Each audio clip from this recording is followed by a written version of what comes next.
سلام لے لو اور سلام دے دو، بس اسی میں ہی خیر ہے۔ رابطہ جو سلام سے ہوتا ہے بہت زبردست ہوتا ہے، اگر اس کا پتہ ہو حقیقت کہ جس چیز کو نبی کریم کہیں اس میں بہت اثر ہوتا ہے۔ تو فرمایا کہ تم کو ایسی چیز نہ بتاؤں صحابہ کا کہ تمہارے آپس میں دل لگ جائیں،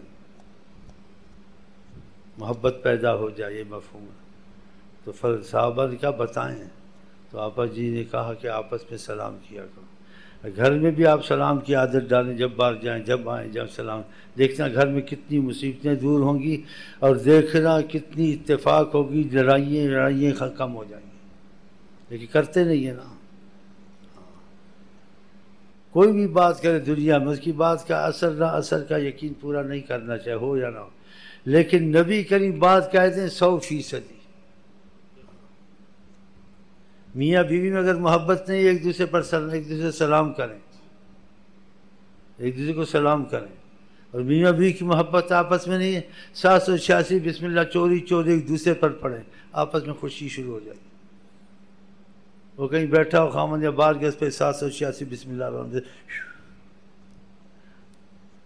خامن دیکھتے بیوی لڑتی ہے، بات نہیں مانتی ہے، 786 بسم اللہ پڑھ کے وہ سویا شروع کر دے، بس یہ بھی ہے تجربہ کا۔ اور گھر میں بھی سلام کریں، ایک کمرے سے دوسرے کمرے 5 منٹ کے بعد آئے السلام علیکم، بی بی جی السلام علیکم، بی بی جی آئے 5 منٹ کے بعد میاں جی السلام علیکم، دیکھنا کیا ہوتا ہے۔ حدیث کے یہ درخت کے اور سے بھی نکلتے تھے، یا نکلو جس کا مفہوم آخر تب بھی سلام کیا کرو۔ گھروں میں کتنی نا اتفاقی، پریشانی، اس سے کتنی رحمت آ جائے۔ سلام کے معنی سلامتی، رحمت، اس لیے آپ کہتے ہیں اسلام پہ بڑا زور دیتا ہے، تو حدیث میں آیا ہے اسلام کی وجہ سے ہم لوگوں پر رحمت بہت آتی ہے۔ تو میں ہمیشہ آپ کو سلام کرتا رہتا ہوں، آپ بھی کرتے رہتے ہیں، بس ادھر ہی گھر میں سلام نہیں کرنی ہے، بی بی جی کو سلام نہیں کرنی ہے۔ بی بی جی کو تو بہت ہی سلام کرو، تمہارا کھانا پکاتی ہے، تمہارے کپڑے دھوتی ہے، تمہارے بچوں کو پالتی ہے۔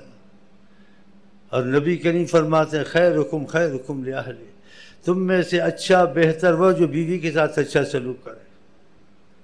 تو یہ چیزیں بھی یاد رکھیں۔ تو میاں بیوی اگر ہے تو 786 بسم اللہ پڑھ کے میاں پر پھینکو، میاں بیوی پر پھینکے، شف اسی میں بھی آپ کو سلام کرتا ہوں۔ یہ نسخہ بہت کامیاب نسخہ ہے، ہم گھر میں ایسے ہی کرتے ہیں، یقین جانیں۔ اگر میری بی بی جی جاتی تھوڑی دیر بعد ہی کہتی السلام علیکم، اگر نہیں کرتی میں کہتی باہر سے سلام ہی نہیں کرتی، اچھا جی السلام علیکم، وعلیکم السلام، ایسے کرتے۔ تو ہمارے گھر میں بہت رحمت ہے خدا کی، کیونکہ انسان کے لاکھ آپس میں اٹھنا بیٹھنا ہو، اور اگر جیسے دلوں میں محبت نہیں ہے، بڑی فضا اچھی نہیں لگتی، پھیکی لگتی، اسی گھر میں پھر آدمی کا بیٹھنے کو دل نہیں کرتا، بات کرنے کو زیادہ دل نہیں کرتا۔ تو یہ چیزیں بھی جاری رکھے تاکہ گھر میں بھی خیر آئے، اور نبی کریم کی بات کو بہت اہمیت دیں۔ قرآن میں ہے وَعَاشِرُوهُنَّ بِالْمَعْرُوفِ، ان کے ساتھ اچھا رویہ رکھو، اور نبی کریم نے کہا ان پر زیادہ سختی مت کرو، بہت کم سختی، نرمی زیادہ، کہ ان کو سیدھا کرنا بہت مشکل ہے۔ جن کو زیادہ بیوی کو سیدھا کرتا نا تو وہ گھر اجڑ جاتا ہے۔ اس کی مثال نبی کریم نے کیسے دی ہے صلی اللہ علیہ وسلم نے کہا خلقنا من ضلع الاعوج، یہ ڈنگی پسلی سے پیدا ہوئی ہیں، ڈنگی پسلی سے۔ ڈنگی پسلی کو سیدھا کرو ہوئے گی، زیادہ سیدھا کرو گے ٹوٹ جائے گی، پسلی ہے نا ایسے ہی رہتی ہے، تو یہ تھوڑی ٹیڑھی رہیں گی، تو پھر ان پر رحم کر دو تھوڑا، تو زیادہ سیدھا کرو گے تو گھر میں پھر جدائی ہوگی، یا مصیبت آئے گی، یا طلاقیں شروع ہو جائیں گی، یا پھر وہ مار پٹائی شروع ہو جائے گی، تم اس کو مارو گے، اس کا بھائی آ کے تم کو مارے گا، تو پھر تو یہ خانہ جنگی ہو جائے گی۔ تو خانہ جنگی گھر میں نہ کرائیں، اور ان پر رحم کریں، اور ان کو زیادہ سیدھا کرنے کی کوشش نہ کریں۔ یہ ہمارے نبی نے کہا ڈنگی پسلی سے پیدا ہوئی۔ تمہاری والدہ نے ایک دفعہ ایسے کیا میرے ساتھ، میں نے کوئی بات کی، میں نے کہا بھائی یہ بات ہے ایسے تم مان جاؤ، تو وہ مان نہیں رہی تھی میری بیوی، تمہاری والدہ۔ پھر مجھے تھوڑا غصہ آ گیا، میں نے کہا اصل میں تمہاری نسل جون سی نا ڈنگی پسلی سے پیدا ہوئی ہے. میں نے اس کو کہا پتہ ہے مجھے کیا کہا تمہارے؟ کہا تم تو سیدھی پسلی سے پیدا ہوئے ہو، تم تو مانو. پھر میں نے مان لیا. کہا تم تو ڈنگی پسلی سے نہیں ہو نا. تو اس نے اپنی بات مجھ کو منوا لی. میں مان گیا کہ چلو. تو مطلب گھر میں نا اتفاقی نہیں ہونی چاہیے، محبت ہونی چاہیے. تو اس کی جہاں تک گنجائش ہے آقا جی نے بتایا. اور بیویوں سے نسلیں چلتی ہیں جی، گھر کے کھانے پکاتی ہیں، تم کو گناہوں سے بچاتی ہیں جی، تمہارے بچوں کو پالتی ہیں. اس کا میں نے پہلے بھی آپ کو سنایا تھا. اگر یہ زیادہ زبان چلائیں، گڑبڑ بھی کریں، تب بھی برداشت کرنی چاہیے. یہ ہمارے اسلام میں تعلیم ہے. ہاں، حضرت عمر کا واقعہ آپ کو پہلے نہیں سنایا تھا. ایک شخص تھا، اس کو تک اپنی بیوی سے کچھ شکایت تھی. اس نے کہا حضرت عمر سے شکایت کروں جا کے کہ وہ در پردہ میری بیوی کو کچھ سمجھائیں کہ میرے ساتھ یہ ایسا جھگڑا یا زبان درازی نہ کرے. تو حضرت عمر گئے اس شخص کے ساتھ در پردہ سمجھانے. جب سمجھانے وہ شخص گیا حضرت عمر کے پاس. جب گیا تو دیکھا حضرت عمر خاموش تھے، ان کی بیوی زبان چلا رہی تھی، ان کے ساتھ بہت زبان درازی. حضرت عمر خاموش تھے، کچھ نہیں کہتے تھے. تو اس نے ملاقات کی. ملاقات کے بعد واپس جانے لگا. حضرت عمر نے کہا کیسے آئے تھے؟ کہا بس ملنا تھا، مل لیا، میں جا رہا ہوں. کہا نہیں ملنا تھا، ویسے بھی کوئی بات ضرور ہوگی. جب زور دیا تو اس نے کہا میری بیوی بہت زبان چلاتی، بہت باتیں کرتی، بعض وقت تنگ آ جاتا ہوں. تو میں نے کہا آپ کس کے پاس شکایت کروں؟ آپ کی طرف سے کچھ نصیحت اس کو ہو تو ایسے نہ کرے. تو میں نے دیکھا آپ کی بیوی بھی میری بیوی کی طرح زبان چلا رہی تھی. میں نے کہا آپ کا خود ہی ایسا حال ہے تو ہمارا کیا حل ہوگا اور آپ کیا سمجھائیں گے؟ اس لیے بات کرنی آپ سے اچھا نہیں سمجھا میں نے کہ آپ کے ساتھ بھی یہی ہو رہا ہے جو میرے ساتھ ہو رہا ہے. تو حضرت عمر نے ان کو کہا کہ تم دیکھتے نہیں اس بیوی کی وجہ سے کتنے فائدے اور رحمتیں گھر میں آتی ہیں.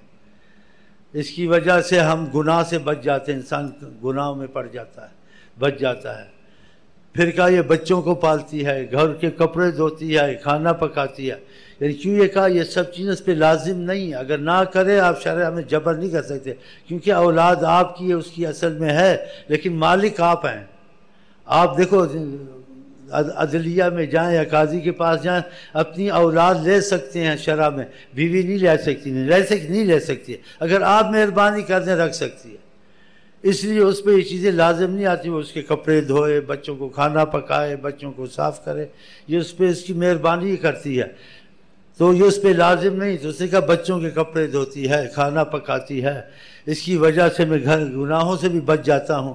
اگر اس نے اتنا کر دیا تو اتنی رعایت دی جائے تو کیا حرج ہے؟ حضرت عمر نے اس نے کہا میری بیوی بھی گھر میں میرے بچوں کو پالتی ہے، گھر کو صفائی کرتی ہے، کھانا پکاتی ہے، میں بھی گناہوں سے بہت محفوظ اس کی وجہ سے. تو اس نے پھر ارادہ کر لیا آئندہ بیوی کے ساتھ رعایت کرے گا. تو یہ گھر میں کیا یہ پاکستان میرا خیال 100% یا 80% بیویوں پر بہت ظلم ہوتا ہے.